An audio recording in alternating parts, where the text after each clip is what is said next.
Disclaimer, আমার এই ভিডিওতে আপনাদের শেখার মতো কিছু নেই। এই চ্যানেলে কিছু নষ্ট ছেলে মেয়েদের অকথ্য ভাষায় গালাগালি করা হয়, তো 18 বছরের নিচে হলে এই ভিডিও থেকে দূরে থাকবেন। যাওরা কিন্তু আমিও কম না, শুধু দেখলে বোঝা যায় না, সাবধান। তুই কেমন জাউরা তা তো আমরা জানি, তোর মতো জাউরা ধোয়ার জন্যই আমি ব্লকিং হাজির হয়েছি। Would like to take notes while I take totes of the marijuana smoke. Oh, you wanna choke? তো হে গাইস, দিস ইজ ব্লকিং। তো কেমন আছো তোমরা? আশা করি আল্লাহর রহমতে অনেক অনেক ভালো আছো। তো নতুন ভিডিওতে সবাইকে স্বাগতম। তো আজকের ভিডিওটি কাকে নিয়ে হতে চলেছে তা তোমরা অলরেডি থাম্বনেল দেখে বুঝে গিয়েছো। তো বেশি কথা না বলে ভিডিওটি শুরু করা যাক। রাসেল ভাই, একটা জিনিস কি খেয়াল করে দেখেছেন? অনলাইনে শুধু ব্যবসায়ী, কেউ দুধ ব্যবসায়ী, কেউ পাচা ব্যবসায়ী, আবার কেউ বউ ব্যবসায়ী। শুধু তোমরা আর আমি বেকার। তো আজকে দেওয়া হবে এক নতুন ব্যবসায়ীকে। প্রথমে দেওয়া হবে ডান্সার জাউরাকে। ও নিজেকে জাউরা দাবি করেছে, কিন্তু ও তো জাউরা না, সে হলো খানকি মাগি। তোর মতো মাগি আবাসিক হোটেলে 200 আর গুলিস্তানে ফ্রিতে পাওয়া যায়।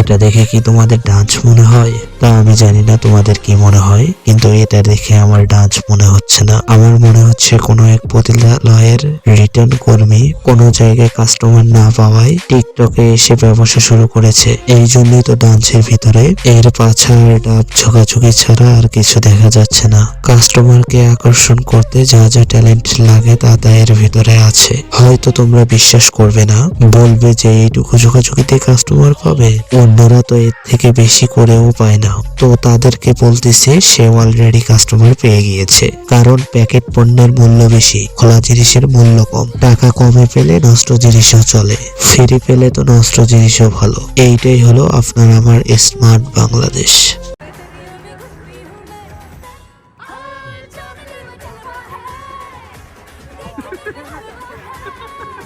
তো ভিডিওতে কি দেখলা তোমরা?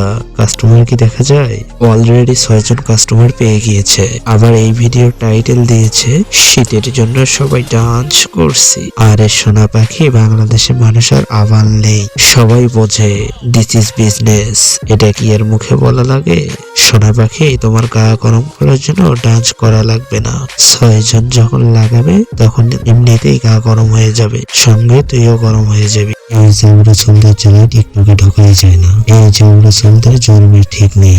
যদি এদের জন্মের ঠিক থাকতো তাহলে অনলাইনে এসে নিজের শরীর দেখাতো না, তখন এদের লজ্জা লাগতো। আমি জানি তোদের যদি জন্মের ঠিক না থাকলে মতো তোরা মুসলিম, তোদের ইসলাম ধর্মের নিয়ম অনুযায়ী চলতে অসুবিধাটা কি? বা কিছু পাবলিক আবার কমেন্টস করে বলবে তোমরা মুসলিম হয়ে এত গালাগালি করো কেন?